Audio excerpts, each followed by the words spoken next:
Traverser le torrent prudemment pour ne pas tomber.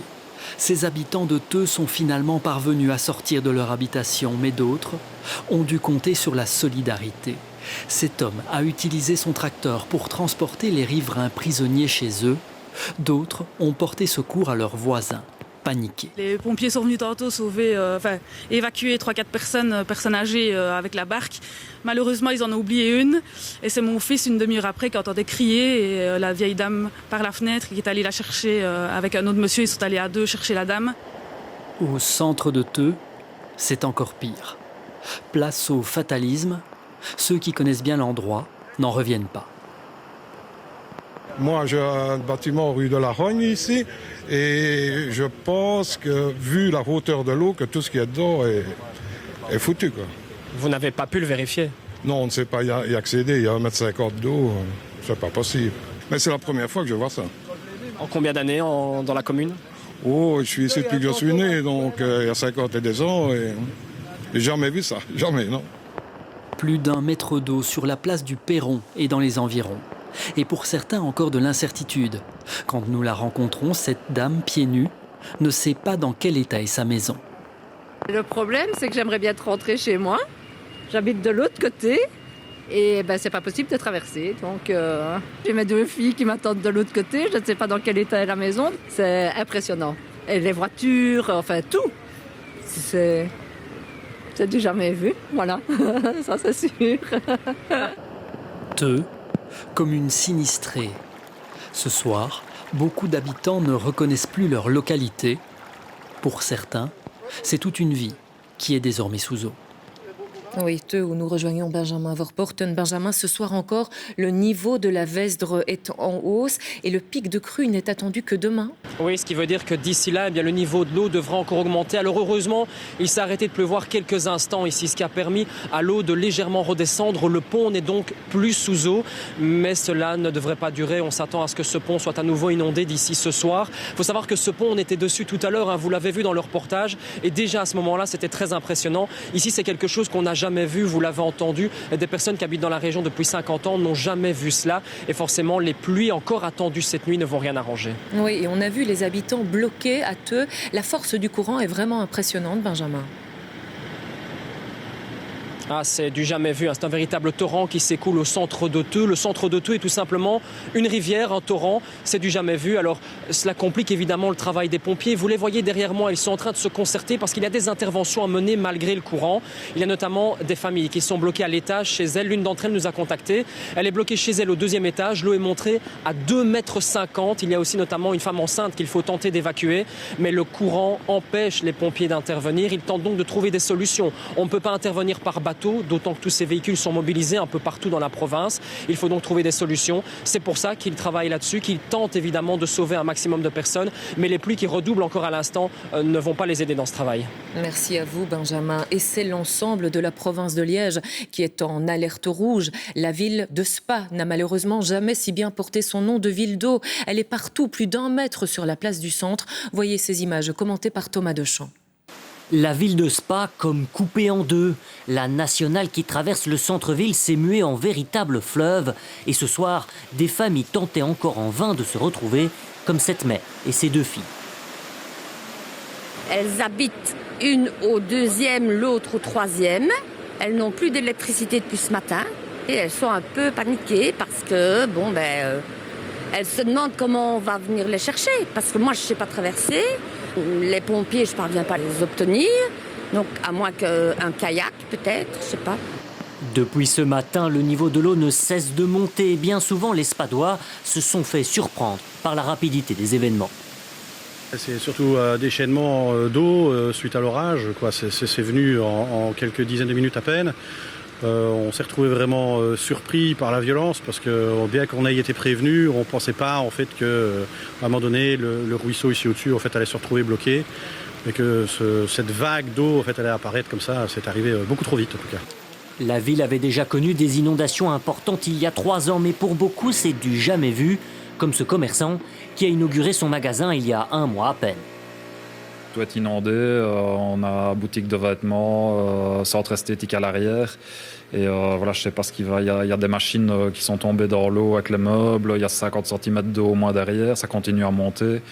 Et voilà, on essaie de sauver ce qu'on peut sauver. Mais je sais pas après comment ça va se passer. Voilà, c'est la désolation, quoi. Heureusement, face au chaos, la solidarité s'organise aussi. Ici, les voisins sont venus aider le commerçant à maintenir ce qui peut l'être hors de l'eau.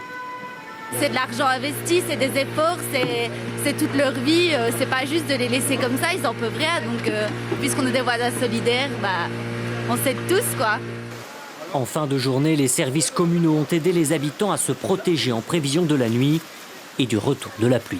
Nous restons dans l'est de la province de Liège avec un ordre d'évacuation de plusieurs habitations à Eupen, à Ballen et dans la commune de Limbourg. Là, pas moins de 11 rues ont dû être vidées de leurs habitants et autant dire que ceux-ci n'avaient pas toujours envie de partir. Jean-Noël Lanzival, François Rodeau et Anne-Catherine Crofer.